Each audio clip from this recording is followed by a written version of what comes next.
మా వాళ్ళు 5 కిలోమీటర్లు నేషనల్ హైవే మీద నీ ర్యాలీకి పెర్మిషన్ ఇచ్చారు. పెర్మిషన్ ఇచ్చారు కాబట్టి వెహికల్ కూడా అలాగ వెళ్ళిపోయింది.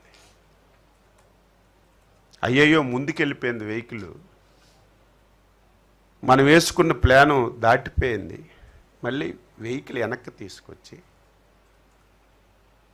పక్కన ఉన్నటువంటి ఒక సర్వీస్ రోడ్లోకి వెళ్ళి సెట్టింగ్ అంతా నా కారు కరెక్ట్గా పలానా ప్లేస్కి వస్తుంది, వచ్చేటప్పుడే మనం అనుకున్న ప్లాన్ సక్సెస్ అవ్వాలని ముందు ఒక ప్లాన్ వేసుకున్నారు.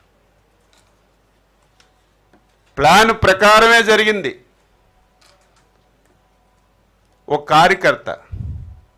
కార్యకర్తలు పరుగెడుతున్నారు. ఆయన కాల్లోనే ఆయన కాలు పెట్టుకొని కింద పడి తలకు దెబ్బ తగిలింది. వెంటనే సెకండ్లో పోలీసులు లాఠీ చార్జి, పోలీసులు సితకబాదీశారని సాక్షి పేపర్లో స్క్రోలింగ్లు, సోషల్ మీడియాలో విపరీతంగా ట్రెండ్ చేశారు. ఏమనుకుంటారు అమాయకులు? పోలీసులు ఏదో లాఠీ చార్జి చేశారు, కార్యకర్తలు కొట్టేశారని. ఆ వ్యవహారం జరిగింది.